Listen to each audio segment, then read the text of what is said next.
Hi, it's Miss G, and today we will be talking about hydraulic lift, which is an application of Pascal's law. Pascal's law states that if you apply pressure on any confined liquid, the pressure gets transmitted equally in all directions. So we are going to apply this principle in understanding the method or the way the hydraulic lift functions. So hydraulic lift, as you can see, it's actually a machine that uses a pressurized incompressible fluid, typically oil or any other fluid, to generate power for lifting heavy objects. So this is how the hydraulic lift structure looks like. You can see it's an arrangement having two different types of tubes connected with each other. The area of cross sections of the tubes are different. So on the left hand side, you have a narrow tube which is this side, and on the right hand side you have a heavier or a broader tube, and we apply pressure on the left hand side, which is the narrower section of the tube. So the pressure that is applied on this left hand side will be transmitted through the fluid into the right hand side, and it's going to be the same pressure according to Pascal's law. Now, just because the areas of cross sections are different for the different sections of this arrangement, you will see that the force that you're applying on the left hand side will be magnified when it is coming on the right hand side due to the bigger cross sectional area. And how is it happening? So let's understand the principle of Pascal's law first.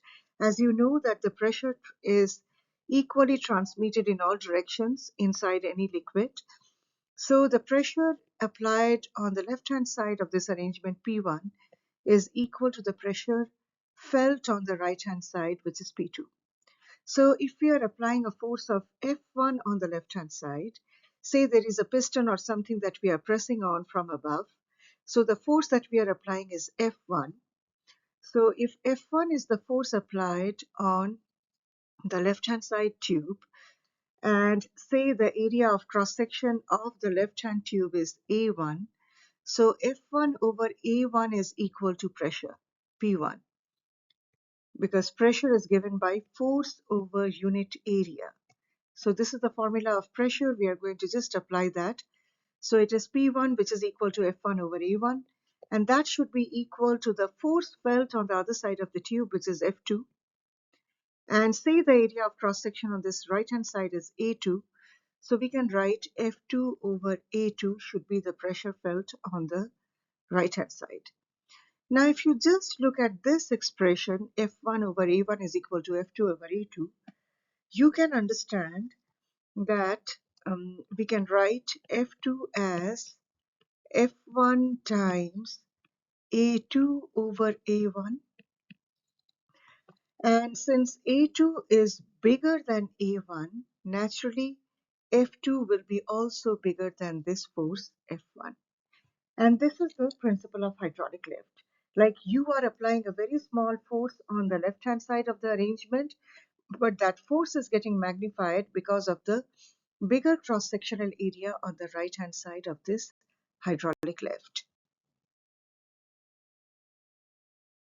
So let's solve this problem based on hydraulic lift principle. A container consists of two vertical cylindrical columns of different diameter connected by a narrow horizontal section as shown in the figure. The open faces of the two columns are closed by very light plates that can move up and down without friction. The tube diameter at A is 35 centimeters and at B it is 10.2 centimeters.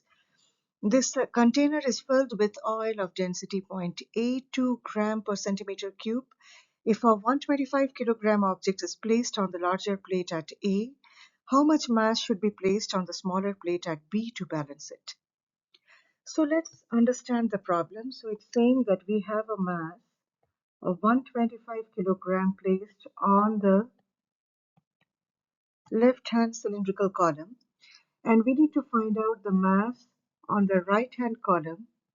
Say we take it as M, that can balance it. Now let's apply the principle of hydraulic lift. We know F1 over A1 is equal to F2 over A2. Now the force is basically the weight of this object which is creating this pressure on this piston. So let's apply that. So 125 is the mass of the object times gravity, which is 9.8. So this is the weight of the object on the left-hand side column. And then we have the cross-sectional area pi r square. Now this is the diameter given to us, so we need to convert it into radius, which is 35 over 2. So now this is also in centimeter. We need to convert it in meters. So 35 centimeters is basically, if you divide it by 100, it's going to be 0.35 meters. So we can put a small decimal on in front of 0.35, in front of 35, and divide it by 2. So it's going to be pi r square. That's the cross-sectional area of the cylinder. And then we have on the right-hand side the mass m times 9.8, and we have the area. So we can convert again 10.2 centimeters into meters, which is going to be 0.102. So 0.102 divided by 2 square. So now if we try to solve this, we can see 9.8 and 9.8 gets cancelled, m pi and pi gets cancelled. We are also going to have 2 square and 2 square getting cancelled. And then we are left with m, which is equal to 125 times 0.102 over 0.35, and both are squares.